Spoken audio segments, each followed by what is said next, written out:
তো আরে ভাই এটা থইন কি আর সিঙ্গাপুর যাম ভাই আমার ওই যে বালুচর হইতা দেয় না ছোট ছোট প্যান্টিং দেয়া ওইটা সবার লাগবো। তাহলে তো কিন্তু পঙ্গুপাল সাগরের কাছারও দেখার খেয়াল লাগবো। আচ্ছা ভাই পঙ্গুপাল সাগর কোনটা? আরে পঙ্গপাল চিন্তাছস না, বঙ্গোপসাগরে পঙ্গপাল কইতাছে। আচ্ছা তোমরা চিন্তা নয়, আমি কল দিতেছি, থাইল্যান্ড পাতায় কল দিতেছি। হ্যাঁ আমার খুব কাছের লোক। না না ওই থাইল্যান্ড পাতায় যে হোটেল গুলো আছে না, আবাসিক হোটেল, ওই দূর লাগবো, খুব কাছের লোক, প্রিয় লোক।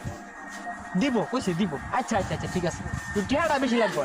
আচ্ছা ভাই তাই তো আব্বারে নিয়ে আয়া টিয়া সবগুলা দিয়ে যাইরো যাই গিয়া বে দিয়া যা, আমি চাই না, জরুরে দিয়া যা, বিশ্বাস করে বে। ওই আকাশ আলীটা আমার লেগেছে বিদেশ কোন জায়গা দিছে? কে কে আকাশ আলীটা আমার লেগেছে বিদেশ কোন জায়গা? সব পুরা টিয়া কম লাও দিছি 4 লাখ কোন জায়গাতে 50,000 টাকা নিছে রে? 5 লাখ নিচে কইছে ন্যাংটা দেশ বাড়াইবো।